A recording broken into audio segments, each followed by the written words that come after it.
Cuando empiezas a tener una disfunción hormonal, uno, sin darte cuenta de que tu pareja o tu familia pueden notar cambios en tu estado de ánimo o cambios en tu comportamiento, que pueden ser desconcertantes para ellos. Y luego, además de eso, I think you gotta have a dream. The School of Greatness. Yeah. Please welcome Lewis Howes. ¿Qué crees que es lo que frena a la mayoría de la gente con respecto a la salud? ¿Es la optimización hormonal o es algo más que les falta?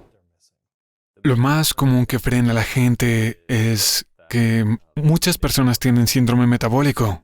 No hacen dieta, no hacen ejercicio, no controlan su sueño o su estrés o incluso su salud espiritual. Y no controlan su salud colectiva o su salud social también. Así que la salud de su familia, la salud de las personas en su hogar. Y es casi como si estuvieras tratando de entrar en una fraternidad o una hermandad. Si una de esas cosas está mal, entonces no vas a tener una salud óptima. Hablas de 6 cosas principales que son el ejercicio, la dieta, el sueño, el estrés, la luz del sol y el espíritu o lo espiritual. ¿Cuándo te diste cuenta que si una de estas 6 cosas no está alineada, probablemente no te vas a sentir tan bien como podrías? ¿Cuándo surgió esto? Durante la escuela de medicina y la residencia hay un proceso de aprendizaje sobre la importancia del cuerpo y la mente y el alma. ¿De verdad? Ujú. La mente y el alma. Sí, la mente en la y el escuela de alma. medicina. Sí, y también en la residencia. Durante el tercer año de la escuela de medicina normalmente empiezas tus rotaciones clínicas. Eso incluye trabajar en la UCI y trabajar con el equipo de atención al final de la vida, el equipo de cuidados paliativos, y a menudo ves a familias e individuos que nunca han sido espirituales en toda su vida. Hiperespiritual se podría definir como la autorrealización en la jerarquía de necesidades de Maslow, la pirámide. Y las personas que nunca se han considerado espirituales o religiosas piden hablar con los capellanes. Y también quieren hablar con su médico sobre la salud espiritual. Al final de su vida, están pensando en esto. Esas son algunas de las peticiones que tienen con los médicos. ¿Puedo encontrar un capellán o un pastor o alguien con quien hablar? ¿Es con ellos? ¿Es sobre la razón de la vida o el perdón? ¿Qué es lo que buscan aprender? A menudo están asustados y tienen un diagnóstico terminal y les han dado días o semanas de vida. Y quieren averiguar, bueno, todo lo que he hecho en toda su vida, tal vez se arrepientan, tal vez estén contentos de haber hecho cosas, tal vez quieren hablar con sus familiares antes y no solo al final, pero quieren encontrar el sentido de esa autorrealización en la pirámide de la jerarquía de necesidades. Cuando estabas en la residencia y fuiste testigo de esto, ¿qué fue lo que te abrió los ojos? ¿Eras una persona espiritual antes de eso? ¿O dijiste, hay algo en esto de la salud para optimizar y vivir una vida más larga y saludable con este componente espiritual?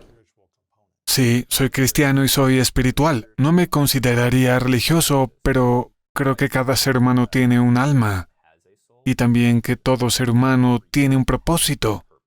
A menudo rezo con mis pacientes y hablo con ellos y les pregunto qué piensan. Incluso tomemos un grupo de personas, digamos cristianos. Mucha gente en Estados Unidos es cristiana. Hay una gran variación en lo que la gente cree sobre Dios o incluso sobre Jesús. Y también hay una gran variación en lo que la gente siente que se beneficia de ser cristiano. Algunas personas sienten que se benefician, otras sienten que ciertamente no. Correcto. ¿Cuánto juega el alma o el espíritu en la salud óptima? ¿Y cómo se vuelve insana un alma? Esta es obviamente una pregunta particularmente difícil que muchos teólogos discuten de ida y vuelta a través, creo que, de lo que se llama apologética. Lo que sí sé es que cuando el alma no está sana, a menudo todo el hogar sufre. Los miembros de tu familia. Ujú. Vaya. Sí. Especialmente sí. Y obviamente hay excepciones para todo y la respuesta a todo es que también depende. Claro. Digamos que hay un hogar y todos son cristianos y un individuo, tal vez hasta el final de su vida, tal vez no, cambia su visión del mundo y su espiritualidad por completo. Y a menudo se ve la salud física y mental, secuelas deleterias tan negativas solo por eso. De cambiar su espiritualidad o sus creencias en torno a la espiritualidad. Correcto. Interesante. Pero ¿qué pasa si una creencia espiritual no te ha estado apoyando de manera emocional o mental o física y cambias para encontrar algo que te dé más significado y propósito? ¿Eso también lo perjudicaría en la dinámica familiar porque ahora hay una ruptura y una creencia en una creencia diferente? A largo plazo podría ser un cambio beneficioso, pero a corto plazo casi siempre es bastante difícil. Porque estás cambiando tus creencias en torno a algo que pensabas que era la palabra del universo o algo así, ¿verdad? Tienes esta identidad Sí. o esta creencia de que has tenido toda tu vida y ahora estás pensando que es una mentira. Correcto. Es como cambiar cualquier otra intervención del estilo de vida o incluso una medicación. Si no haces nada de ejercicio y de repente empiezas a hacer ejercicio y te pones a hacer CrossFit a tope, vas a tener mucho dolor en esas primeras semanas. Sí, absolutamente. Fascinante.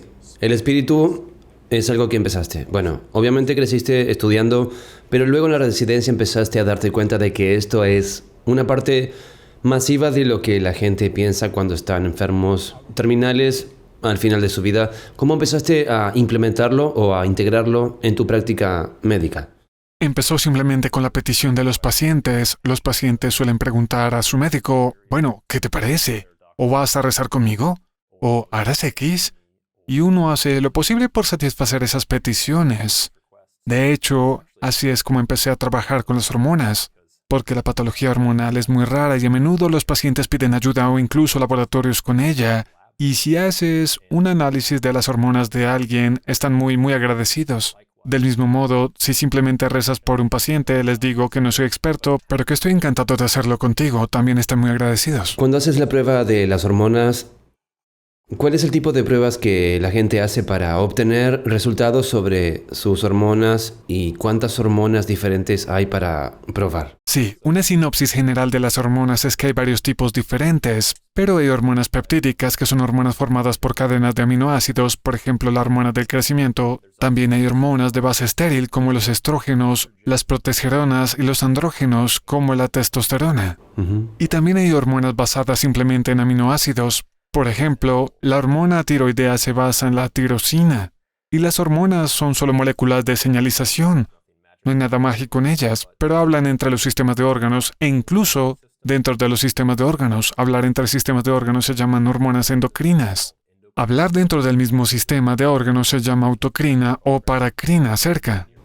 ¿Cómo sabe alguien si hacerse una prueba que tiene unas hormonas bastante saludables? ¿Cómo podríamos saberlo? ¿Cómo te sientes en general? Yo lo llamo biorretroalimentación. Bien. Si te sientes muy bien y tienes buena energía y vitalidad y líbido y estado de ánimo y no estás durmiendo demasiado ni demasiado poco, entonces tal vez tienes un perfil hormonal bastante normal. Muchas personas sienten que no me concentro tan bien como antes, no estoy tan motivado como antes, mi libido ha cambiado ligeramente, mi atletismo o incluso mi composición corporal.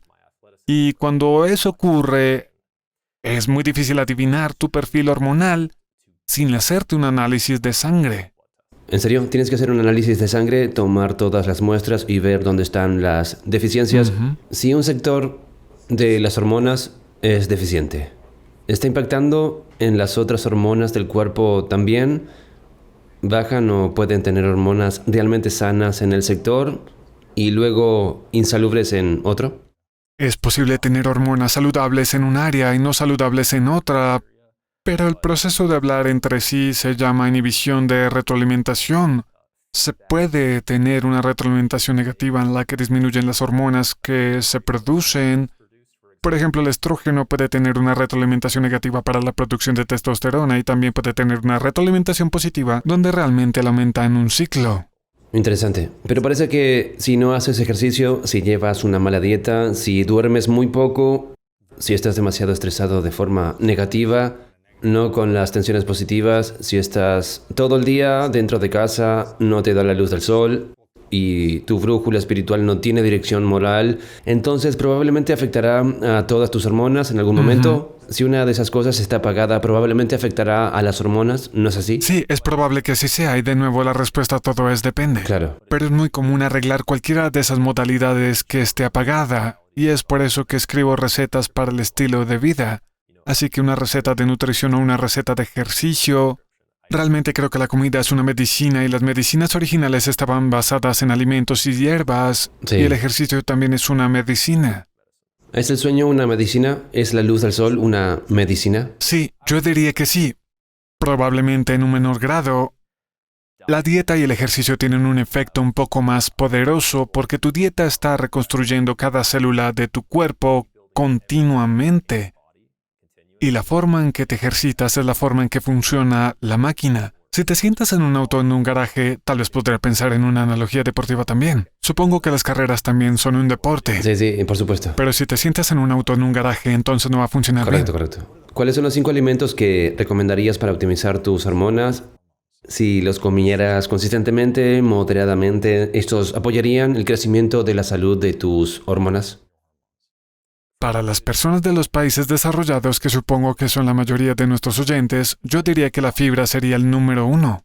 Solo un pequeño porcentaje de estadounidenses consume suficiente fibra saludable. 5%. Solo el 5% lo consigue. Vaya. ¿Cuánta fibra necesitaríamos para que fuera una buena cantidad? No estoy seguro de cuánta fibra se necesitaría para una cantidad saludable, pero hay 3 tipos principales de fibra. Bien. Tienen lo que se llama un RDA, que es una cantidad diaria recomendada, que es básicamente lo que necesitas para prevenir la deficiencia, y en la mayoría de las Bien. etiquetas nutricionales hay fibra soluble e insoluble, y es fibra total y fibra dietética. La fibra dietética es lo mismo que la fibra soluble, y ese es uno de los tipos que muy pocos estadounidenses consumen lo suficiente. ¿Qué incluye eso? ¿Qué tipo de alimentos? Un ejemplo de fibra dietética, la cáscara de psyllium, o el polvo de psyllium, o la meticelulosa es otro tipo.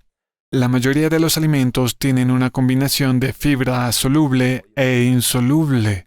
Bien. También hay un tipo especial de fibra conocida como fibra prebiótica y piensa que es el alimento de los peces para tu microbioma intestinal. Es lo que las bacterias buenas en general les gusta comer. Y básicamente no puedes simplemente echar peces en tu tanque de microbiota de tu intestino y tu microbioma oral también. Tienes que alimentarlas. De verdad. Bien. Estos diferentes tipos de fibra, ¿cuáles serían los principales alimentos con fibra que le gusta comer o percibir? Me gustan bastante las verduras de raíz, hay que tener un poco de cuidado porque muchos tubérculos tienen un alto contenido de lo que se llama FODMAP, pero los FODMAP no son necesariamente malos. Un ejemplo sería el ajo, otro podría ser las fugas, el jengibre, la raíz de achicoria para algunos individuos, aunque la raíz de achicoria extrañamente tiene alguna interacción con la alergia de la ambrosia. Algunas personas pueden tener una reacción cruzada con eso, tener una respuesta alérgica. Estos son algunos de los alimentos de fibra favoritos. De acuerdo. ¿Cuál es la segunda cosa que recomendarías de los 5 alimentos principales? ¿Las fibras? Diría que una fuente de proteínas, y luego la tercera sería una fuente de omega 3. Una de mis fuentes de proteínas favoritas es la carne roja. Hay un montón de buenas fuentes de proteínas que no son la carne, pero ciertamente quieres una buena fuente de proteínas, especialmente si estás tratando de optimizar tu salud o tu función física.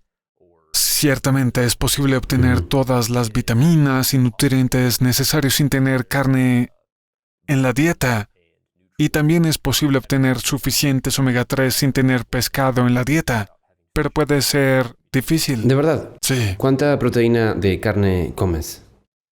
¿Y qué cantidad recomiendas a una persona que quizás no esté tan en forma y tenga un aspecto tan atlético como tú?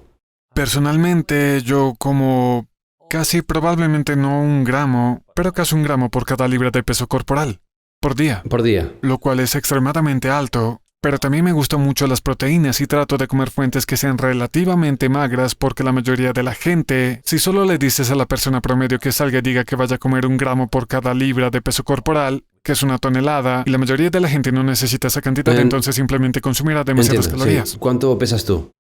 200 libras. 200 libras. 200 gramos de carne roja o proteína al día. Proteína. Iba a decir que estás mucha carne roja, Sí. ¿verdad? 200 gramos de proteína, aproximadamente 1 libra por peso corporal, eso tiene sentido. ¿Y cuánta de esa proteína es carne roja diariamente? 1, 2 o 3 veces por semana, así que no todos los días. 2 veces por semana. Sí. ¿Y qué porcentaje de los 200 gramos será? ¿Serán de carne roja? Sí. ¿Cuánto? Sobre una base semanal, probablemente solo el 5 al 10%. Del 5 al 10% de los 200 gramos diarios de los 3 Sí. días de la semana. Entiendo. ¿Y cuáles son algunas de las otras proteínas principales que El recomiendas? salmón es una de mis fuentes de proteínas favoritas. Bien. El salmón es casi una fuente de omega en la tercera categoría de una fuente de proteínas. Pero también es alto en proteínas, ¿verdad? Correcto. Yo también soy un fanático de los frijoles. Hay muchos tipos diferentes de ellos. Algunos son relativamente bajos en proteínas. Los garbanzos tienen una fuente de proteínas. Los frijoles, como los marrones o los negros, también tienen proteínas. No son ni mucho menos de tan alta calidad, pero pueden ser complementarios para ayudar a compensar la otra mitad. Ujú. El doctor Gavi también habla de esto. ¿Por qué es tan importante el alto nivel de proteínas para optimizar también las hormonas de la dieta? Muchas de las hormonas auxiliares, por ejemplo, las hormonas peptídicas o las hormonas de aminoácidos son literalmente sintetizadas en base a la proteína que está en la dieta. Muchas proteínas, como las proteínas de la carne, son altas fuentes en metionina o cistina o carnitina, que es solo un péptido con dos aminoácidos diferentes, pero tu hormona tiroidea es tirosina, que se transforma en la hormona tiroidea con yodo. Y tu dopamina también es tirosina. El triptófano, otro aminoácido común en muchas carnes, pero también en muchas fuentes de proteínas. Y por supuesto, algunas personas toman tirosina y triptófano como suplemento, reforzando la idea de que la comida es medicina. Pero el triptófano puede formar tanto serotonina como melatonina y muchas otras hormonas también, ¿sabes? ¿Qué sucede si tú, digamos, haces el 20% de la ingesta de proteínas por día, por lo que solo haces 40 gramos de proteína al día? Supongo, en comparación con los 200, ¿qué pasaría con tus hormonas, con tus músculos, tu cuerpo y tu salud? En general, con el 20% en comparación con 1 gramo por libra de peso corporal. Sí, incluso en comparación con 0.4 o 0.5 gramos por libra de peso corporal por día, 40 gramos, eso es bastante bajo. Pero si tienes una cantidad decente de masa muscular almacenada y digamos que estás en el área de ayuno intermitente, en una dieta que imita el ayuno para la enfermedad del hígado graso, en un corto plazo, entonces tendrá efectos leves, pero a largo plazo tendrá efectos significativos, no solo porque hay bloques de construcción, pero pensar en ello como la cascada de envejecimiento. Si el envejecimiento es normal o patológico, no importa realmente porque esta cascada sigue viéndose. El Dr. Pataki, con la Clínica Mayo, escribió un excelente artículo hace unos 2 años, y se puede ver un gráfico allí, y en la parte superior tienes el aumento del consumo de calorías, la disminución del consumo de proteínas, la sarcopenia y la osteopenia, que es la pérdida de proteínas en el músculo y la pérdida de masa ósea. Y luego tienes su metabolismo disminuido, luego tienes el síndrome metabólico y la resistencia a la insulina, la diabetes, la hipertensión, y luego tienes todas las enfermedades finales del envejecimiento De como verdad. el cáncer. Lo que estoy escuchando es que una dieta alta en calorías y baja en proteínas es susceptible de tener riesgo de la salud a largo plazo. Eso es lo que estoy oyendo decir. Si se consumen muchos azúcares y calorías y se tiene un bajo porcentaje de proteínas en la dieta, podría causar parcialmente diabetes en el futuro, Ujú. podría acortar tu vida. ¿Eso es lo que estoy escuchando correctamente? Sí, junto con eso, tienes el síndrome metabólico y la diabetes, y yo consideraría que la causa más común de la disfunción hormonal que afecta a tu insulina y tu IGF-1, que es un marcador de la hormona del crecimiento, afecta a tu SHBG, que se une a todas tus hormonas sexuales. Bueno, en realidad solo se une a los estrógenos y andrógenos y no a los progestágenos. Pero aún así vas a tener un montón de efectos secundarios. Además de eso, las dietas altas en carbohidratos y bajas en proteínas también pueden ser altamente procesadas. Llame a estos alimentos de alto índice glucémico los alimentos de los productos como papas fritas, galletas saladas y Cosas galletas. en bolsas y en cajas, ¿verdad? Sí, es muy fácil de comer. Es Realmente rápido. no creo que... Sí, realmente no creo que sea culpa de nadie, pero es tan condenadamente conveniente que la gente los consume en exceso. Es rápido, es barato, es fácil, sabe bien, ¿verdad? Al menos Sí. sabe bien en el momento. Pero no necesariamente se siente bien a largo plazo, porque entonces empiezas a sentirte perezoso, estresado, ansioso, Sí. con poca energía, estás ganando kilos, no estás quemando tanto tu metabolismo. ¿Cómo se puede aumentar la hormona del crecimiento en el cuerpo en términos de la hormona del crecimiento saludable? saludable. Pero el lado que vas a hacer tu composición corporal, tus músculos más grandes y más fuertes, parecen más jóvenes, ese tipo de hormona. Hay varias maneras de ayudar a aumentar la hormona del crecimiento. La hormona del crecimiento es interesante porque tiene una vida media muy rápida, solo minutos, y tiene lo que se llama secreción pulsátil. La hormona del crecimiento, la hormona liberadora y también la grelina, que la mayoría de la gente conoce porque te hace sentir ansioso y hambriento, ayuda a liberar la hormona del crecimiento de la pituitaria, y en solo un par de minutos actuará en varios tejidos, por ejemplo el hígado, para producir IGF-1, que cuando se une a esas proteínas de unión tiene una vida media de tal vez una semana. El IGF-1 realiza gran parte de la acción de la hormona del crecimiento. Cuando consumes calorías en exceso, puede ayudar a producir la hormona del crecimiento. Hay algunos aminoácidos que pueden ayudar de alguna manera a la producción de la hormona del crecimiento, ya que es una hormona peptídica como la arginina, pero al final del día, mucho de esto se reducirá a cuán bueno es tu sueño, ya que gran parte de la secreción pulsátil de la hormona del crecimiento ocurre durante el sueño. Por eso es uno de los pilares, de los 6 pilares de la salud hormonal, el sueño. ¿Cuánto se intenta dormir por la noche en promedio?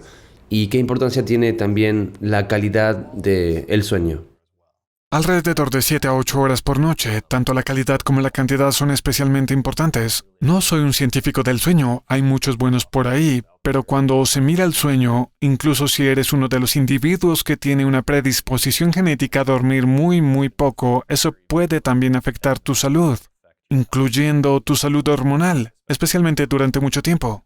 Y es posible acumular sueño. Sé que algunos dispositivos biométricos incluso tienen, esto es tu reserva de sueño, lo cual es genial, pero nunca puedes realmente ponerte al día con el sueño. Correcto. Sí. Sean Stevenson, que habla de la deuda de sueño, es una cosa real y nunca se puede realmente pagar la deuda.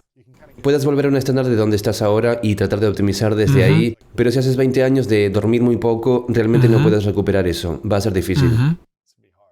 ¿En qué te centras más en cuanto a la hormona que intentas optimizar? ¿O simplemente tratas de verlo desde un enfoque holístico, de vivir en estas 6 categorías a diario? Supongo que depende de si se consideran hormonas algunas moléculas basadas en aminoácidos. Por ejemplo, ¿es la dopamina una hormona? Técnicamente es una hormona basada en la tirosina. Esta sería una de las que yo pondría cerca de la parte superior de la lista, pero en general, de nuevo, la salud de las hormonas, ¿quieres averiguar qué es lo que más te frena? ¿Es tu andrógeno? ¿Es tu estrógeno? Algunos individuos, y yo también estoy en esta categoría, luchan por mantener el estrógeno lo suficientemente alto. El estrógeno, tanto en hombres como en mujeres, la mujer promedio tiene alrededor de 4 veces más testosterona que estrógeno. Tanto en hombres como en mujeres, cuanto más bajo sea tu estrógeno, mayor será tu riesgo de acumulación de placa, mayor será tu riesgo de osteoporosis, y en general mayor es el riesgo de que sus coronarias se ocluyan, lo cual es una causa muy común de morbilidad y mortalidad, tanto en hombres como en mujeres, especialmente en los hombres. Interesante.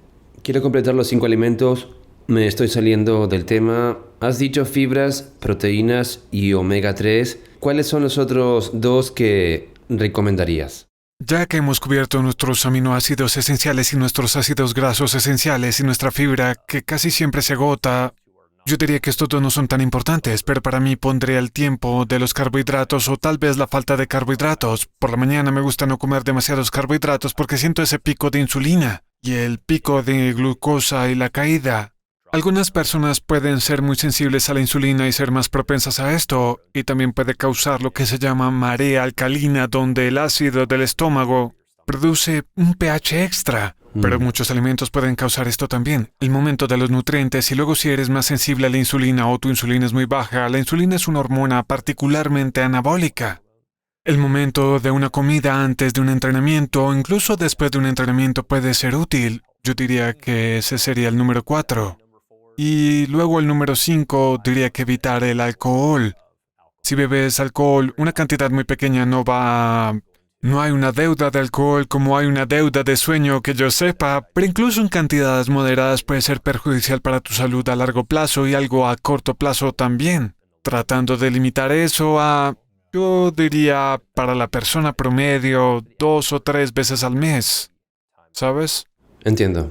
El momento de consumir los carbohidratos, ¿puede explicarlo primero? ¿Cuándo prescribirías en el momento óptimo para comer y consumir carbohidratos para una persona promedio en comparación con alguien que entrena todos los días, muy duro 5, 6 días a la semana en un entrenamiento intenso? ¿Cuál es la diferencia? La persona promedio puede dividirlos a lo largo del día como desee, pero el atleta de élite, y se han realizado muchos estudios sobre esto, por supuesto, como hay estudios realizados sobre todo, pero ha habido estudios bastante buenos que analizan la correlación entre la cantidad de carbohidratos consumidos y los ciclistas con su tiempo total de finalización. Y este fue un evento de ciclismo muy, muy largo, horas durante todo Un evento el de día. resistencia. Y hay una correlación estadísticamente significativa a la que si eres un ciclista que es un ciclista más rápido, mejor supongo, pero un ciclista más rápido, consumes una mayor cantidad de carbohidratos a lo largo de antes, durante y después. El evento. Ujú. Interesante. ¿Qué pasa si solo estás entrenando para ti mismo? ¿Cuál es tu restricción temporal de carbohidratos? ¿Cuándo lo comes? ¿Lo comes antes de un entrenamiento? ¿Después de un entrenamiento? ¿Ayunas por la mañana y entrenas? ¿Cómo funciona eso? Solo por comodidad hago ejercicio antes de comer por la mañana. Los niños están durmiendo y solo por conveniencia es el único momento en que puedo hacerlo consistentemente sin posponerlo. Te levantas, vas y Sí. haces ejercicio, después comes algo, Sí. esperas un periodo de tiempo después de que el cuerpo esté en movimiento o tomas proteínas rápidamente después de entrenar. Inmediatamente me muero de hambre. Obviamente no hay una ventana anabólica, pero si tienes hambre y tu hija lo tolera, entonces no veo ninguna razón por la que no puedas comer inmediatamente. Entiendo. Comer de inmediato, ¿qué ocurre si retrasas la ingesta de proteínas 1 hora, 2 horas después de haber realizado un entrenamiento bastante intenso, ya sea de intensidad cardiovascular o de intensidad de construcción muscular? Podría ser marginalmente significativamente peor para ti, ¿De verdad? pero clínicamente significativamente probable ninguna diferencia. Te entiendo. Es mejor construir proteínas entre 30 y 60 minutos, digamos, después de un entrenamiento. Solo si estás en ayunas durante mucho Si has tiempo. ayunado de 12 a 16 horas. Correcto. Digamos que haces tu entrenamiento por la tarde, has comido 1 o 2 veces antes, lo haces a las 5. Yo diría que no hay ningún beneficio estadísticamente significativo o clínicamente significativo. De comer rápidamente o esperar más tiempo para comer después. Correcto, sí. Es Sí, un buen entiendo. ejemplo de algo que podría ser estadísticamente significativo en un laboratorio donde se pueden ver adaptaciones o cambios. Tal vez estén estudiando ratones Claro. normalmente, pero no es realmente aplicable clínicamente porque hay muchas variables de confusión. Hay tantas cosas que suceden. Me alegro de que hayas hablado del alcohol porque yo nunca hablo de esto aquí. Quizás me tomé un Baileys con hielo 2 veces al año. Nunca me he emborrachado. Nunca he tomado una cerveza entera en mi vida. Simplemente nunca fue un deseo mío. Nunca me sentí atraído por ello. Nunca me sentí llamado a ello. No juzgo a la gente que lo hace, pero para mí, como atleta, sabía que me impediría lograr mis resultados Sí. deportivos. Me concentré en mi misión y luego, después de jugar fútbol y la universidad y profesionalmente, me dije, hombre, ¿por qué empezar ahora? No tenía sentido, no tenía dinero. Yo no estaba como incluso tratando de gastar dinero en alcohol y simplemente no se convirtió en un deseo mío. Pero hay innumerables investigaciones que muestran los efectos negativos del alcohol en el cuerpo y en las hormonas y en el cerebro. Sí. El doctor Daniel Amen habló de sus estudios también, de ver los escaneos cerebrales de las Sí. personas que beben mucho alcohol y las personas que no. Y ves, obviamente hay otros factores que entran en el ambiente. Pero ves los efectos en el cerebro con una cantidad de consumo de alcohol, una cierta cantidad. No hay muchos neurocientíficos que consuman una gran cantidad de alcohol o incluso una pequeña cantidad de alcohol. Ni siquiera vino, Sí. ni siquiera un par de vasos de vino a la semana. Ajá. ¿Hay algún beneficio para el cuerpo, para el cerebro o para las hormonas de forma saludable con el alcohol? Fisiológicamente no, pero socialmente ciertamente sí. Pero ¿no es eso lo que nos lleva a decir que si somos seres humanos ansiosos y necesitamos esa muleta para tener una conversación, significa que tenemos que abordar un miedo, una preocupación que nos retiene, una inseguridad y trabajar en esa inseguridad, ya sea el miedo a la vergüenza o la ansiedad, trabajar en esa Sí. cosa. No utilices una muleta, lo cual es más fácil de decir que hacer, pero si pudieras apoyarte en eso, te convertiría en una persona más Ciertamente. segura y aumentaría tu salud. Sí, otra desventaja del alcohol, incluyendo el vino tinto, que algunas personas piensan es que el alcohol tiene 7 calorías por gramo. Los Ajá. carbohidratos y las proteínas tienen 4 y las grasas 9. El alcohol está más cerca en densidad calórica de las grasas que de los carbohidratos y las proteínas. Sí. Si pensamos en esa misma cantidad de alcohol, digamos que es de 100 grados o del 50%, entonces llenemos eso en su lugar, y esto es asumiendo que no hay azúcar, llénalo en su lugar con la mitad de aceite y escoge aceite de hombre. canola o algo así, para que alguien diga, oh, el aceite de oliva está bien y luego la mitad de agua y es muy calórico. Eso es lo que es. La mitad de una taza de agua, la mitad de una taza de aceite esencialmente o lo que sea. Eso es lo que... Esencialmente es 7 Ajá, y 9. claro. No es directamente análogo, pero se acerca bastante. Sí, es un montón de calorías. No es bueno para tu cerebro, no es bueno para tu intestino y cuesta dinero. Tiene muchos efectos negativos que positivos. Mucha gente averigua cómo optimizar la quema de grasa o la eliminación de grasa, específicamente de la barriga y de las zonas de la espalda. ¿Cuál es la causa principal en su mente de por qué es tan difícil para la gente deshacerse de ese extra de 20, 30 libras de grasa del vientre, la espalda? Cuando se piensa en la quema de grasa, hay dos fenómenos diferentes en juego. Uno es la termodinámica, por lo que hay más calorías de entrada que de salida, y el otro es la lipólisis. Si vas a reestructurar o recompensar un edificio o tu cuerpo, tienes que quitar bloques en algunos lugares y luego poner bloques en otros lugares. Muchos quemadores de grasa ayudan a la lipólisis. Descomponen las moléculas de grasa y aumentan, por ejemplo, la beta-oxidación mitocondrial, que es básicamente el metabolismo de las grasas y su uso en la cadena de transporte de electrones de la mitocondria.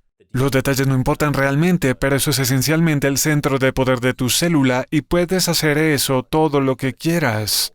Pero si todavía estás en el mantenimiento de calorías o incluso en el exceso o el superávit, entonces solo vas a tomar todos esos bloques y luego ponerlos de nuevo en las células de grasa. Entiendo. Necesitas un déficit calórico, parece. En algún punto, para eliminar, necesitas hacer más ejercicio del que consumes y quemar más calorías de las que consumes o consumir menos de las que normalmente Correcto. consumirías. Hay muchas herramientas y formas de lograr esto, por Claro. supuesto. ¿Qué formas? La manera OG es simplemente contar calorías. E incluso si miras a los médicos y dietistas, solemos subestimar la cantidad de calorías que consumimos, creo que al menos en un 10%.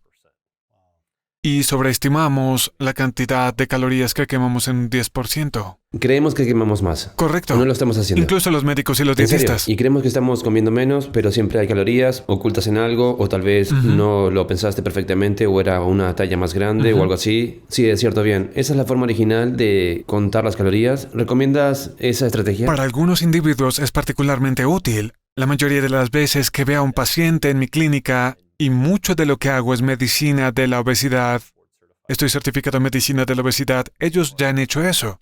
Y muchas veces dicen que no funciona y que como un pájaro y no hay nada más poderoso para destruir una relación médico-paciente que simplemente decirle al paciente que está mintiendo o que no sabe de qué está hablando.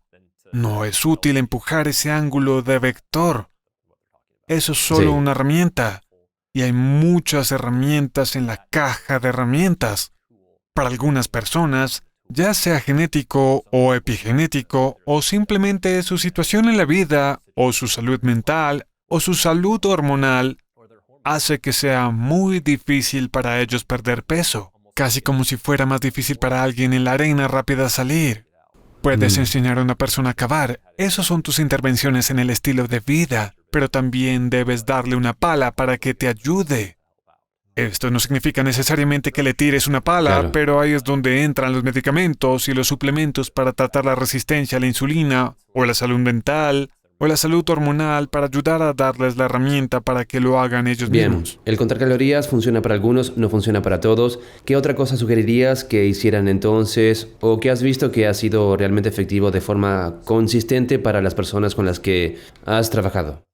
Cuando escribo una receta para esto, tengo varias áreas o casillas diferentes que puedo rodear.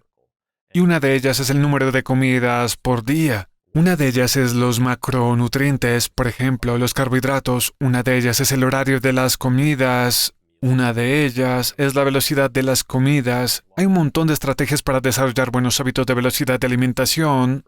Por ejemplo, dividir tu comida en 3 porciones diferentes, consumir una, esperar 10 minutos, consumir la siguiente si quieres, esperar 10 minutos, y luego consumir la última si quieres. No te metas todo en la boca en 10 segundos, es lo que estoy oyendo decir, que es toda mi infancia. Solo come tan rápido como puedas sin saber que estás lleno y sigues comiendo más. Estos son extremadamente poderosos para los pacientes pediátricos, para la obesidad infantil. Creo que el Diario de Medicina de Nueva Inglaterra hizo un estudio llamado el estudio de la mordida de la tortuga, en el que cada 5 o 10 bocados en algún intervalo, los niños tomaban un bocado que era extremadamente lento y fue útil para la recomposición de esos niños. ¿En serio? ¿Se refiere a la recomposición de sus cuerpos? Cuando estás en el campo de la medicina de la obesidad pediátrica, tu objetivo no es la pérdida de peso, suele ser el aumento de peso, pero una recomposición del cuerpo. Menos grasa. Correcto. El aumento de peso, pero más estás creciendo como un niño de cualquier manera. Pero es la diversificación de la grasa de peso, supongo, Correcto. ¿verdad? Dirigiendo del otro lugar, interesante. Bien, tenemos las comidas por día, el horario de las comidas, la velocidad de las comidas. Creo que has dicho una o dos más.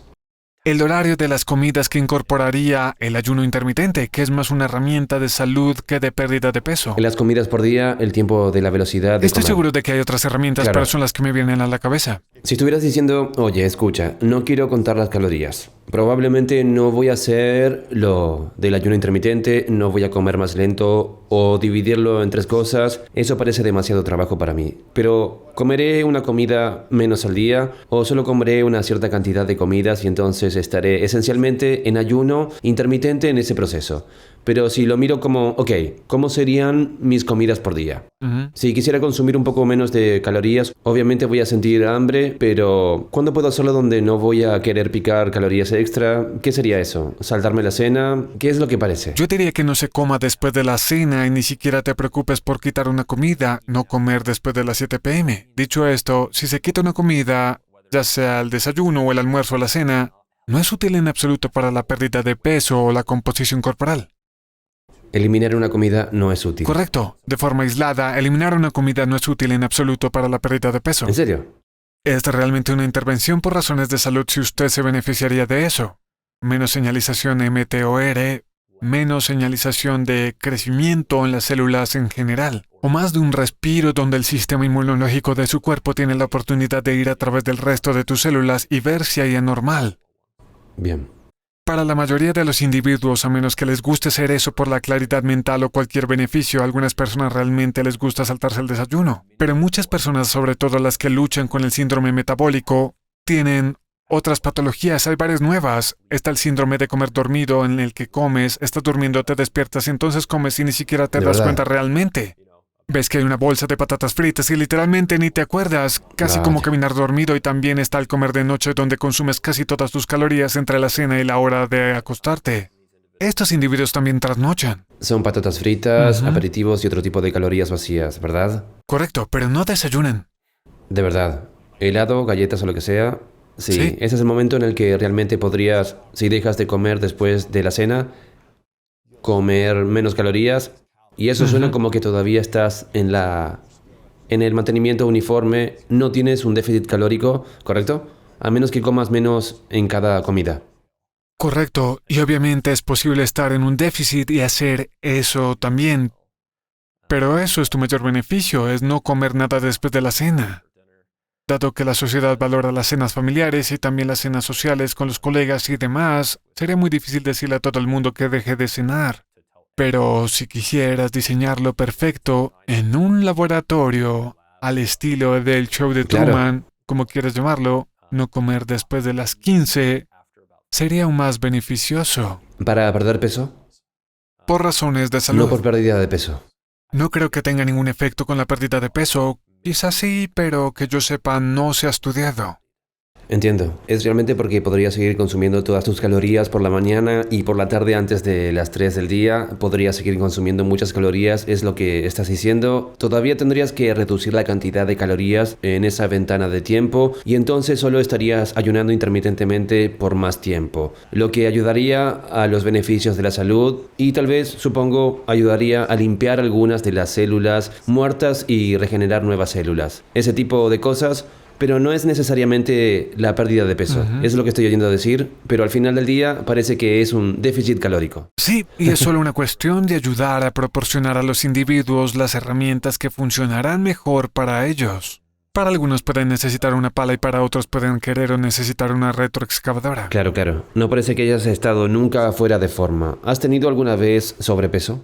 Cuando tuve mi primer hijo, tenía unos 12 kilos de sobrepeso. ¿De verdad? Sí, y casi no me di cuenta porque soy tan Eres alto. alto y delgado. Es como si la grasa estuviera un poco en todas partes, ¿verdad? Sí, ¿Cómo quemaste esas 40 libras?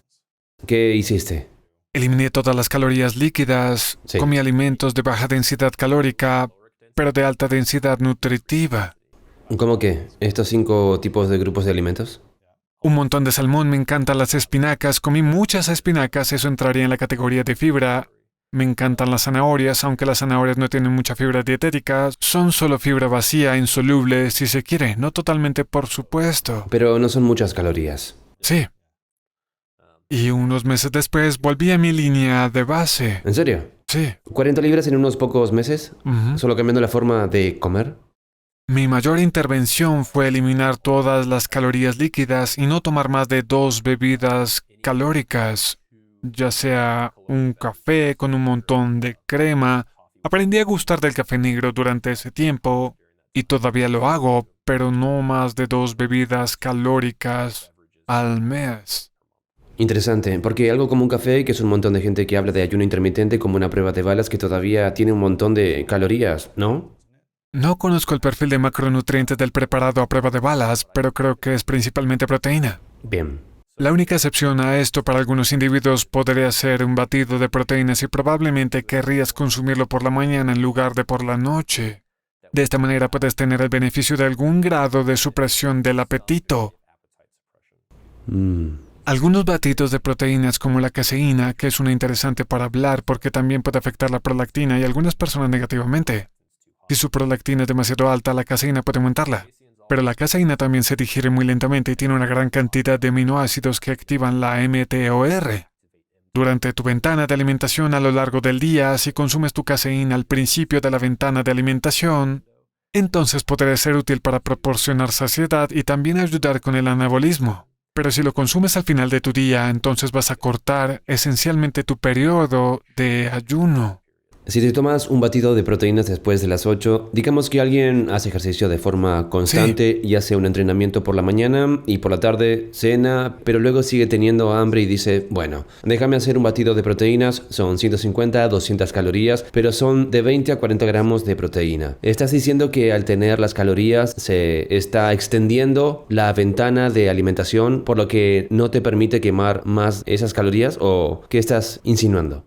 Eso sería más bien por razones de salud. Por ejemplo, tomemos un intermitente más rápido que justo antes de acostarte cada noche se toma un batido de 50 gramos de caseína.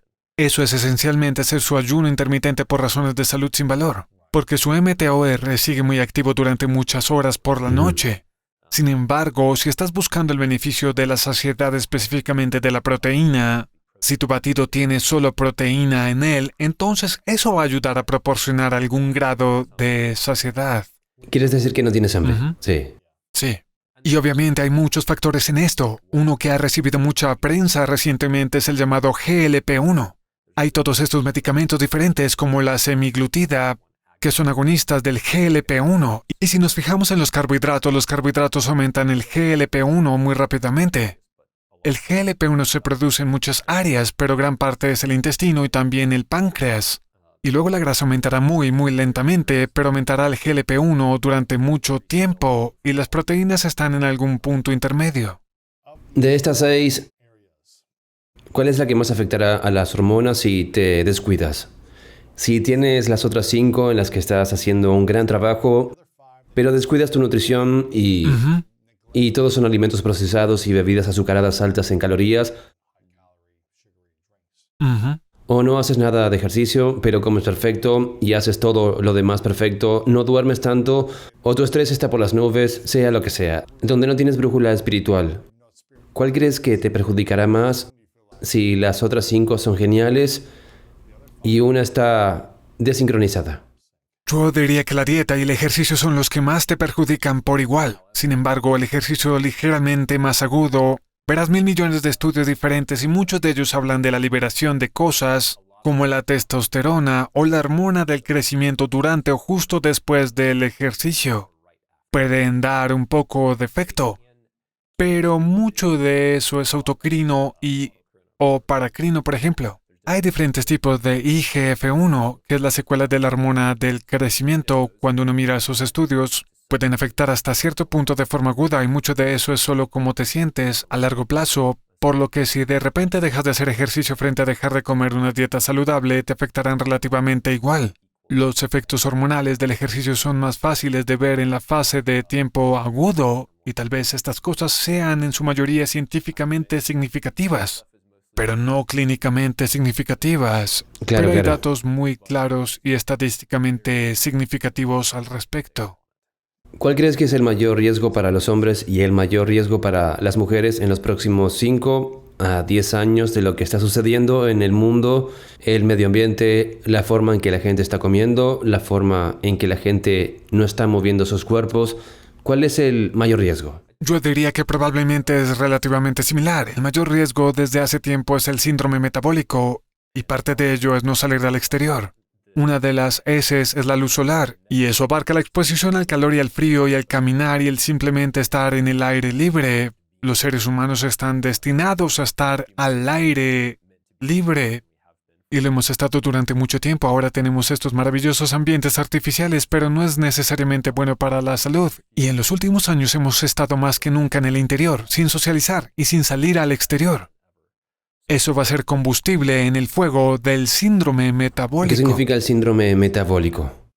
El síndrome metabólico es una constelación de enfermedades que incluye la resistencia a la insulina, las grasas corporales altas, específicamente a la grasa corporal abdominal, un IMC alto, una gran circunferencia abdominal alrededor del ombligo, que es el ombligo, y el colesterol alto, la glucosa alta, la A1C alta, que es el promedio de glucosa en los últimos meses.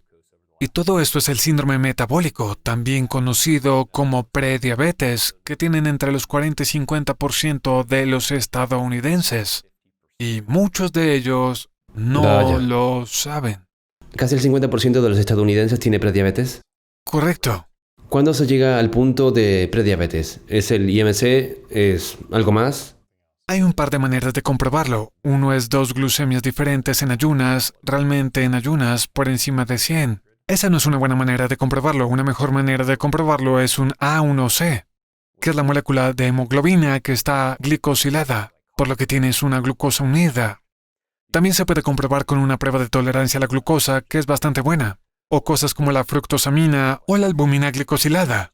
Esas son solo proteínas que de nuevo tienen una glucosa adjunta. Estás viendo cómo tu cuerpo reparte la glucosa en el sistema vascular frente al interior de las células. Vaya. Bien. ¿Cómo prevenimos el síndrome metabólico? ¿Significa eso que tenemos que salir al exterior con más frecuencia? ¿Significa que tenemos que estar afuera más tiempo? ¿Significa hacer descansos de 10, 20 minutos al aire libre? ¿Qué significa eso? Abarca los 6 pilares del estilo de Sí, vida. De nuevo, principalmente la dieta, el estilo de vida y estar al aire libre, pero algunos de ellos tienen que ver con, y estos son efectos menos fuertes, pero algunos de ellos son los disruptores endocrinos en el medio ambiente, como el bisfenol A, y algunos de ellos son los alimentos procesados, las grasas trans. Ujú. Esas cosas tendrán un efecto significativo pero pequeño, pero podría ser aditivo y acumulativo también. Todas esas pequeñas cosas que se suman tendrán un efecto. Y de nuevo, puede que no sean un tronco, pero son un palo en el fuego del síndrome metabólico en nuestra sociedad. El cribado es una de las mejores maneras y, de hecho, hay un objetivo. Una de las organizaciones nacionales de salud tiene un objetivo llamado Healthy People 2030. y uno de los objetivos es reducir la prevalencia de la prediabetes. Creo, del 40 al 34%. Es una disminución bastante pequeña. Vaya. Pero es bueno tener un objetivo en la dirección correcta ¿Cómo piensan hacerlos en los próximos 8 años? para examinar a las personas, porque si los examinas, entonces puedes tratarlos. Y cada año hay muchos medicamentos y suplementos nuevos, que de nuevo son solo herramientas para ayudar al síndrome metabólico. Si se trata a las personas que tienen síndrome metabólico o prediabetes, se considera completamente reversible. Sin embargo, si desarrollan diabetes, entonces es muy difícil de revertir. Es un gran reto, sí. Si estás en medio oeste, estás en Kansas, yo crecí en Ohio, viví en Minnesota, viví en Missouri y St. Louis, viví en Alabama durante un tiempo y ahora vivo en Los Ángeles. Y parece que cuando vas a medio oeste ves mucha obesidad. Ves un montón de gente que probablemente encaja en esa categoría de prediabetes o tienen diabetes. Están luchando, digamos, con su peso y con su pérdida de peso. Esa es una afirmación precisa cuando se sale con la familia a diferentes eventos o en la tienda se ve esto. ¿Es correcto? ¿Por qué crees que puede ser más en el centro de América que lo que parece ser en los bordes de América? Es casi todo el estilo de vida. La gente está tomando medicamentos y suplementos muy similares. La gente no se mueve tanto. Conducen más. En algunas ciudades se conduce casi exclusivamente de un lado a otro. Nunca se ven bicicletas en la carretera, corredores. Sí. Y esto tiende a correlacionarse muy estrechamente. Puedes mirar un mapa epidemiológico y puedes ver que el medio oeste y el sur suelen ser los peores. El medio oeste y el sur. Sí, mayores incidencias de obesidad, prediabetes, muchos criterios de salud diferentes. ¿Crees que mucho de eso tiene que ver con su estilo de vida? ¿O que simplemente no están moviendo su cuerpo, no caminan, no montan bicicleta? Y también tienen dietas diferentes. Y dietas procesadas, ¿verdad? Con muchas calorías, bebidas azucaradas, alcohol, todo eso. Sí. ¿Es una cuestión educativa? ¿Es algo cultural? ¿Es una norma de la sociedad? ¿Qué es eso? ¿Crees que es una combinación? Es una combinación. Uno de los términos que se ha lanzado por ahí se llama inteligencia alimentaria. En un lado de esto no es necesariamente una dicotomía, pero en un lado de un espectro continuo tienes individuos que pueden no tener muy buena inteligencia alimentaria. ¿O acceso quieres decir? ¿O educación en torno a ello? Sí, los postres alimentarios son parte de ello. El exceso también forma parte de ello. Y por supuesto hay personas que no tienen seguro, que tienen un seguro insuficiente. Pero incluso si se tienen en cuenta las variables de confusión de la situación socioeconómica y el hecho de estar en un determinado porcentaje por encima o por debajo del nivel federal de pobreza, se ve que la gente toma diferentes decisiones con respecto a los alimentos. Interesante. Y no hay tal cosa como alimentos buenos o malos. Y estoy seguro de que tú y yo también tenemos diferentes preferencias. Por ejemplo, quizás a mí me encantan las espinacas y tú las odias, pero cuando estás aprendiendo a comer alimentos más sanos y saludables, algunas personas se van al otro lado del continuo donde desarrollan condiciones como, y este es un término oficial, pero la ortorexia, o yo lo llamo comer intelectualizado, donde están aterrorizados de comer algo que podría ser un alimento malo y poco saludable. Cualquier cosa procesada les aterroriza, lo que provoca más estrés y ansiedad en lugar de simplemente, vale, voy a tomar algo de esto el 10-20% de las veces y me permito tomar algo en lugar de ser tan estricto, lo que podría causar efectos secundarios hormonales también, ¿correcto? Si estás estresado todo el día y preocupado por ello, no te va a permitir relajarte cuando comas. Pero suena a prediabetes, porque recuerdo haber oído hace años que 1/3 de los estadounidenses es obeso o prediabético o algo así, y ahora es el 40 al 50%. Hay un estudio interesante hecho y miraron lo que se llama metabólicamente saludable. Se analizó la A1C y la glucosa, se analizó el IMC y creo que la circunferencia abdominal alrededor del ombligo, y también los lípidos, así que el colesterol. El colesterol, que añadirá un porcentaje de personas, eso añadió alrededor del 30% de individuos que no cumplían los otros criterios, pero creo que fue el 6.8%. Solo alrededor del 7% de los estadounidenses fueron considerados metabólicamente sanos. ¿7? Según esos parámetros. Oh, el 7% de América. Correcto. Si se elimina el colesterol, la cifra aumentaría a un 35 o 40%. Pero todavía no es un número muy alto. Santo cielo. ¿Cómo afecta la salud hormonal a la salud de las relaciones y a la salud de tus relaciones con tus socios o en los negocios o en tu carrera, en la intimidad y en la familia? Hay mucha interacción con las hormonas aminoácidas o las hormonas neurotransmisoras. La testosterona y la dopamina son primos cercanos y el estrógeno es algo así como un primo de la serotonina también.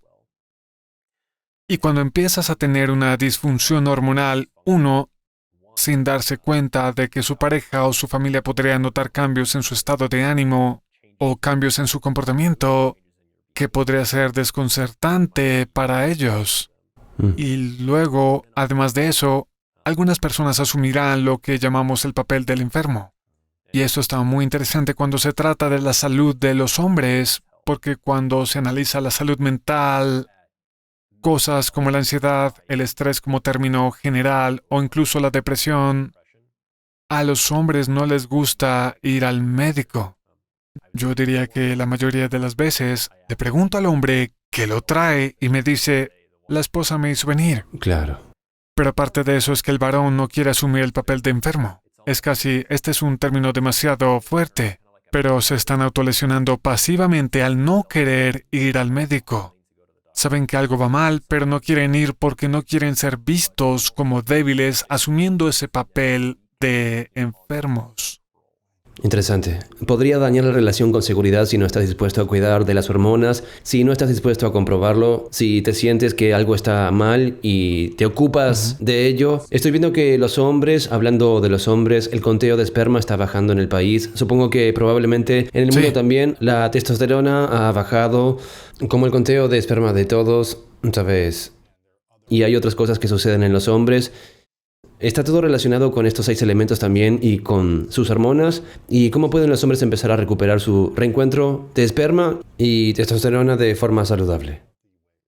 Creo que mucho de esto está relacionado. No es necesariamente una correlación directa. Mucho de ello es los cambios de la cultura también. Así que... ¿En serio? Sí. ¿Con la testosterona y el recuento de esperma? No necesariamente de forma directa, pero indirectamente sí. Tienes una cultura o en general estás haciendo menos trabajo físico, estás haciendo menos trabajos manuales y durante miles y miles de años en general los hombres trabajaban... Trabajando al aire libre, levantando cosas pesadas. Correcto. El trabajo físico y algo que proporciona está más abajo en esa tabla de la jerarquía de necesidades de Maslow. Son tus necesidades físicas. Durante muchos miles de años, los humanos han tenido una dificultad para alcanzar esas necesidades físicas. Y ahora que no tenemos eso, casi lo hace más difícil. Porque sin pensar, si vas por tus necesidades físicas y te estás moviendo y probablemente no estás consumiendo 1 tonelada de calorías, solo estás tratando de llegar a fin de mes y tratando de hacer suficiente comida para la familia, entonces no estás preocupado por la autorrealización. Sí. Es casi una bendición disfrazada, es una bendición, pero un prejuicio que ahora nos preocupamos por eso. Los hombres necesitan estar más afuera, moverse más, levantar cosas más pesadas. ¿Eso es lo que recomiendas? Sí, y las mujeres también. Y las mujeres también. ¿Qué pasa si las mujeres no están fuera levantando todo? ¿Deben las mujeres levantar cosas pesadas para su peso y tamaño corporal? Sí, de hecho yo diría que en general el hombre promedio que está tratando de optimizar la salud probablemente no necesita vivir más como la mujer promedio que está tratando de optimizar su salud y viceversa. La mujer probablemente necesita hacer más entrenamiento de resistencia y comer más proteínas, y el hombre probablemente necesita hacer más entrenamiento cardiovascular y pensar en cosas como la fibra, la hidratación y cosas por el estilo. Y las relaciones y la conexión y todas esas cosas. ¿Por qué crees que las mujeres necesitan comer más proteínas y levantar más pesas o hacer entrenamiento de resistencia? Siempre hay excepciones, pero muchas mujeres vienen al médico o incluso acaban de empezar una nueva fase de fitness y encontrarán algún tipo de cardio para hacer. Y se pondrán en yo lo llamaría una dieta de choque. No es un término perfecto, pero una dieta muy baja en calorías, incluso sin la supervisión de un médico. Y por cierto, si está por debajo de las 1200 calorías al día, siempre debe ser bajo la supervisión de un médico. ¿De hombres y mujeres? Correcto. Pero en general se ven muchas más pacientes mujeres que hacen eso. Y junto con esa dieta muy baja en calorías, también están consumiendo una cantidad muy baja de proteínas y no están haciendo entrenamiento de resistencia. El individuo promedio que está perdiendo peso de cada libra que se pierde, alrededor del 35% de eso es la masa corporal magra. No quieres perder tu músculo magro. Correcto. Y estadísticamente, o en promedio, una mujer no va a tener tanta masa corporal magra que puedan perder. Si pierden 20 libras y 7 libras de esa masa corporal magra, pierden todo ese potencial metabólico. Para quemar, sí, para quemar. Ujú. Sí. Interesante. ¿Quieres más músculo? ¿Lo tienes? Lo que las mujeres dirán es, bueno, no quiero parecer voluminosa, es lo que dicen muchas mujeres.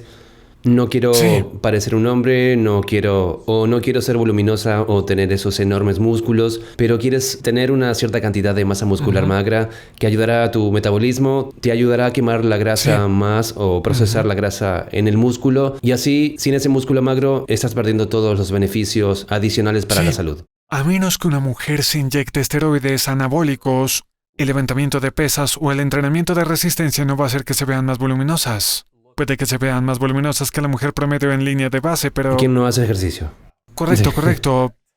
Pero dicho esto, ellos comparados con su otro yo en un universo alternativo, si hacen entrenamiento de resistencia y levantan pesas, se verán menos voluminosos.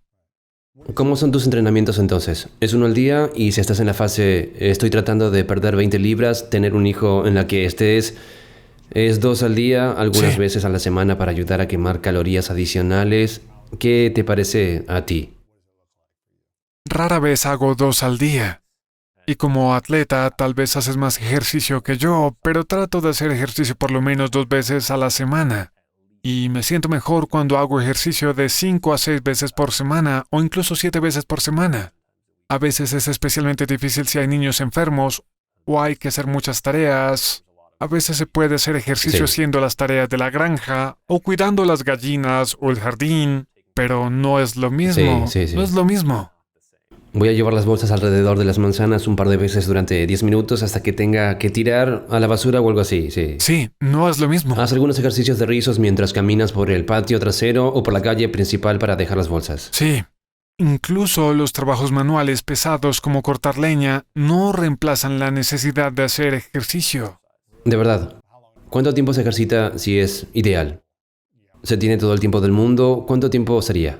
Si tuviera todo el tiempo del mundo, probablemente haría 2 al día. ¿De verdad? Sí, 7 días a la semana. Sí. Gran parte de ello sería quizás algo de cardio fácil de zona 2. Entiendo. Un poco de trote ligero al caminar por las colinas o algo así. Sí. ¿Y hay algún beneficio en hacer 2 veces al día, de 30 minutos a 60 minutos? 2 veces al día en lugar de una sola sesión intensa de 60 minutos. No creo que haya ningún beneficio. Tampoco soy fisiólogo del ejercicio, pero dudo que haya un beneficio significativo. Y si hicieras 2 al día que fueran vigorosos y incluyendo hormonalmente, podría ser muy perjudicial. ¿En serio? Pero si hiciste un intenso, no intenso, pero solo hiciste un sólido levantamiento de entrenamiento de resistencia y luego el segundo entrenamiento fuera un trote o una carrera de 30 minutos, ¿afectaría eso a las hormonas de manera negativa si hicieras un levantamiento y luego una carrera por la noche que fuera de 20 a 40 minutos? No debería suponer una ingesta calórica adecuada. Si haces ejercicio 2 veces al día, vas a necesitar consumir más calorías para estar cerca de tu mantenimiento. O si quieres perder peso o quemar grasa. El ejercicio, y esto es lo realmente interesante, incluso si haces ejercicio 2 veces al día y quemas una gran cantidad de calorías, tu cuerpo aumentará el hambre para compensar eso. Probablemente te sentirás como si estuvieras hambriento, especialmente si estás tratando de estar en un déficit si estás haciendo 2 al día. No te ayudará a perder peso más rápido, pero te ayudará a mantener más masa corporal magra y te ayudará a mantenerlo. Puedes estudiar 2 grupos y decirle a uno de ellos que haga ejercicio y a otro que no, y perderán cantidades muy equitativas de peso. Basado en la nutrición y las calorías. Correcto. Interesante. Pero si solo miras al individuo promedio, algunas personas seguirán. Hay un programa llamado The Biggest Loser y algunas personas seguirán a los graduados de eso. Y no son diferentes a la población normal en cuanto a su posibilidad de rebote. Alrededor del 90% de las personas, si no más, volverán a ganar el peso que perdieron. Es muy común ver a alguien que ha perdido peso y luego lo ha recuperado, pero es relativamente raro ver a alguien que lo haya mantenido. Y los estudios miran el denominador común de lo que es ese 5 o 10% de personas tienen en común. Y cómo han adquirido un hábito de ejercicio, un tiempo de movimiento para durar toda la vida. Es un hábito de vida. No es un vamos a hacer esto durante 6 meses y luego se hace. Esto es lo que soy. Una nueva identidad para el resto de mi vida. Y eso podría ser que voy a hacer ejercicio por las mañanas y luego voy a hacer una caminata de 20, 30 minutos después de mi cena. Y esa es mi rutina ahora, en la que tu cuerpo está quemando esas calorías extra o lo que sea. ¿Esa es su rutina? Esa es mi rutina necesariamente, pero siento que quiero que sea mi rutina. ¿Sabes a qué me refiero? Sí. Siento que eso sería una gran salud. Y también creo que te ayudaría probablemente con las cosas digestivas y también creo que te ayudaría a conectar con las personas con las que caminas. También creo que probablemente te ayudará a Definitivamente. dormir mejor en lugar de que alguien coma y se sienta en el sofá durante las próximas horas. Esa es mi interpretación. Puede que me equivoque, pero eso es lo que se supone que ocurriría. Sí. Creo que sería una gran intervención. Es interesante mirar a través de las culturas de lo que la gente hace. Por ejemplo, en España tienen la siesta y después del almuerzo la gente suele ir a pie a algún sitio y luego vuelve caminando incluso entre sus colegas y creo que esa sería una gran tendencia para empezar. Absolutamente. Estos pasos después del Sí. almuerzo. Me encanta esto, hombre. Ha sido un material inspirador. ¿Hay algo más en lo que sientas que tenemos que hablar para abordar la optimización de la salud hormonal, la pérdida de grasa corporal y simplemente ser un ser humano más saludable? Muchas personas me preguntan sobre la optimización de la salud hormonal para el rendimiento deportivo. Y eso entra en la discusión de las drogas que mejoran el rendimiento. Pero al final del día es posible optimizar tus hormonas específicamente para ayudar al rendimiento deportivo. Si tu perfil inicial es decente, entonces no va a ser una intervención muy poderosa. Pero si estás en el límite de la hipogonadismo o incluso si eres mujer y tienes una testosterona baja o andrógenos bajos para empezar, entonces puede ser bastante potente. Correcto. ¿Y cuáles serían los principales suplementos para optimizar las hormonas que la gente debería tomar de forma constante? Mis suplementos favoritos para la población en general, por supuesto, porque de nuevo siempre depende, sería la creatina, que es muy difícil para que tu cuerpo sintetice. He escuchado eso Tanto antes. como la creatina, me preguntan muy a menudo sobre el efecto de la creatina en una enzima llamado 5-alfa reductasa. Aumentará ligeramente tu testosterona y tu DHT. La 5-alfa reductosa convierte la testosterona en ¿En serio? DHT. ¿Cómo se llama? ¿5 qué? 5-alfa reductosa. Es la enzima sobre la que actúa el finasteride. Muchos suplementos también actúan sobre esta enzima. La creatina aumentará ligeramente esta enzima, pero no a un grado en la mayoría de las personas en el que acelerará la pérdida de cabello. Muchas personas están preocupadas por el alto nivel de DHT debido a la pérdida de cabello y también al agrandamiento de la próstata. La creatina no es una gran preocupación por esas dos razones. Esas dos, la creatina, la 5-alfa, La creatina actúa sobre la 5-alfa reductosa. Es una lo enzima. entiendo. Dependiendo de tu nivel, entonces algunas personas podrían querer aumentar la actividad de esta enzima y algunas personas podrían querer disminuirla, pero no sin hablar con su médico. Claro, claro. El siguiente suplemento que yo diría es la L-carnitina. La L-carnitina es el péptido más pequeño.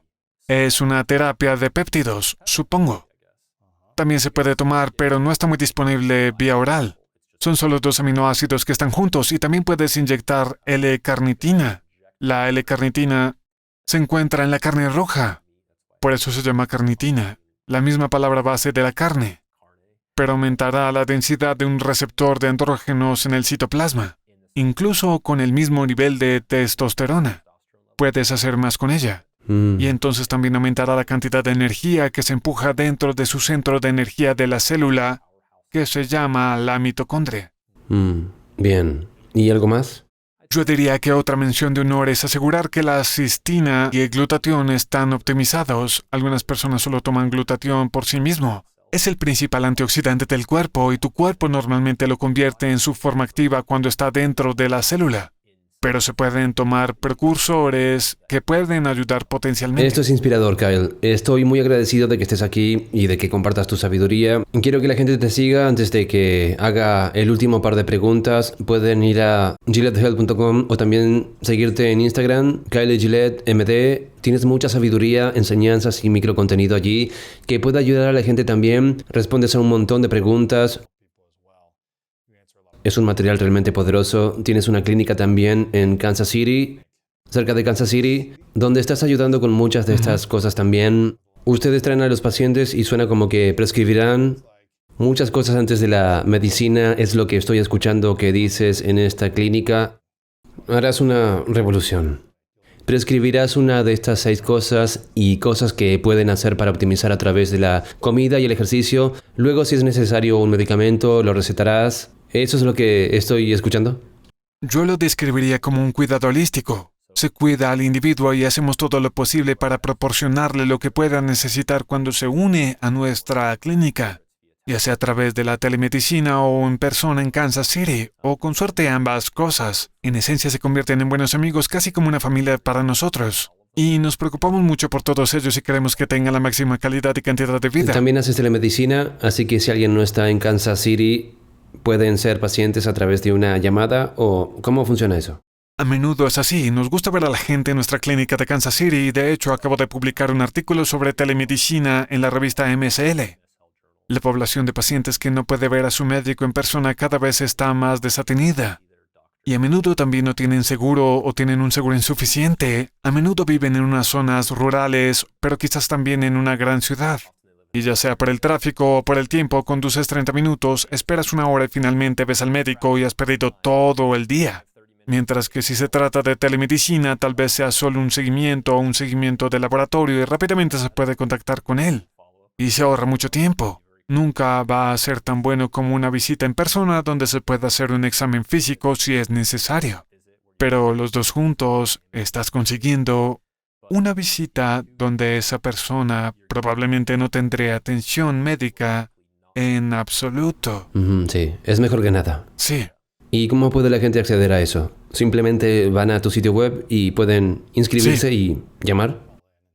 Si van a GilletteHealth.com pueden programar una admisión gratuita si están seriamente interesados en la clínica y charlaremos con ustedes. Muy bien. ¿Y cuál es el tipo de personas con las que trabajas específicamente? ¿Qué tipo de casos? Hacemos bastante, hacemos mucha patología hormonal, hacemos mucha medicina de la obesidad, también hacemos muchos casos de fertilidad. Diría que realmente hacemos un poco de todo. Pero esas son más tus especialidades. sí, diría que tenemos probablemente entre un 55 y 60% de las mujeres y el resto de hombres. Bien. Y en general nos concentramos en pacientes adultos. Entendido. Bien, genial. Quiero que la gente te siga, compruébenlo. ¿Qué más podemos hacer para apoyarte hoy? ¿A dónde podemos enviar a la gente además de tu sitio web y las redes sociales en la clínica? ¿Algo más que podamos hacer? Tenemos un nuevo canal de YouTube, es Gillette Health. Nos sumergimos muy profundamente en la madriguera de un montón de nichos de salud. Claro. Por lo general, cada 2 videos tenemos uno que es muy técnico y luego uno más dirigido al profano. Bien, genial. Te veo en Instagram, en YouTube y en la página web. Lo tendremos todo enlazado. Esto ha sido realmente inspirador. Quiero reconocerte, Kyle, por tu compromiso con esto. Eres un chico joven, pero has estado obsesionado con esto desde tu adolescencia. Parece de realmente averiguar cómo optimizar la salud mental humana total y las hormonas y todas estas cosas diferentes para sumergirte en la investigación de la manera que lo haces. Sé que lo estudias mucho para practicar con la gente de manera consistente, para ver qué resultados están funcionando y cómo mejorar eso. Y ahora compartir esto públicamente en línea con la gente es realmente inspirador. Te reconozco por ese don y por traer de ayuda a curar la salud física de mucha gente. Esta es una pregunta que le hago a todos al final, se llama Las 3 verdades. Imagina que es tu último día en la Tierra, muchos años de distancia, has vivido la vida perfecta que quieres vivir y por la razón que sea, sin embargo, tienes que llevarte todo tu trabajo contigo, así que todos tus escritos, tus enseñanzas, tu contenido, los videos de YouTube, todas estas cosas tienen que ir al siguiente lugar al final de tu vida. Y al otro lugar, pero tienes que dejar atrás 3 lecciones con el mundo y esto es todo lo que tendríamos para recordarte. 3 verdades que compartirías. ¿Cuáles serían esas 3 verdades para ti? Estas 3 eran probablemente más prácticas que metafísicas, pero yo diría que cada cuerpo humano es una máquina. Y al igual que pruebas un auto que sale de la línea de ensamblaje y lo conectas a la computadora y evalúas todos los diferentes marcadores cuando eres idealmente joven, pero si no lo has hecho ahora, obtén un panel de laboratorio de referencia con todo, no solo las hormonas, sino todos tus lípidos y marcadores cardiovasculares e inflamatorios también. Bien, ¿esa es una? Y luego la segunda es conocer tu tribu o saber quién es tu grupo principal, ya sea tu familia o tus amigos cercanos. Tal vez tu médico esté involucrado, tal vez no. Realmente no importa. Pero encuentra lo que es tu grupo interno y encuentra un propósito o una razón para vivir esa jerarquía de necesidades de Maslow que vivimos, de la que hablamos antes. Sí. Y luego, Bien. la tercera es no tener miedo de hablar de las cosas. Una de las cosas que se ha popularizado recientemente es la salud sexual. Y ahora los hombres no se avergüenzan de hablar incluso de la optimización de su salud sexual o de la patología de la salud sexual. La salud mental también se ha popularizado. Y esperemos que la salud hormonal pronto le siga. No tengas miedo de hablar de eso. Y tampoco tengas miedo Claro. de hablar de tu espiritualidad a otros temas tabú.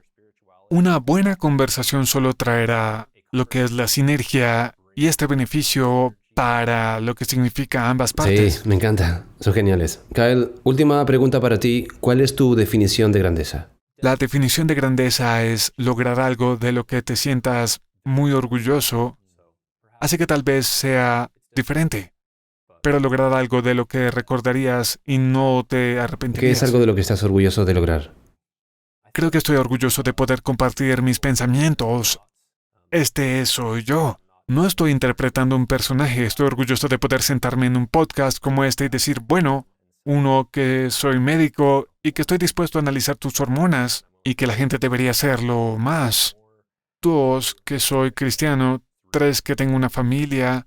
Soy un estereotipo de Kansan y vuelo a lugares como este y hago estos podcasts y soy solo yo. Y eso solo porque estoy dispuesto a decir lo que he aprendido. Realmente disfruto de esto y la única razón por la que lo hago es para ayudar a la gente. Estoy orgulloso de ello.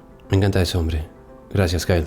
Gracias. Gracias, hermano. Tu capacidad de supervivencia para casi todas las lesiones, todas las enfermedades, se va a basar en que sobrevivirás mejor cuanto más masa muscular tengas. ¿Es importante tener más músculo o es la calidad del músculo?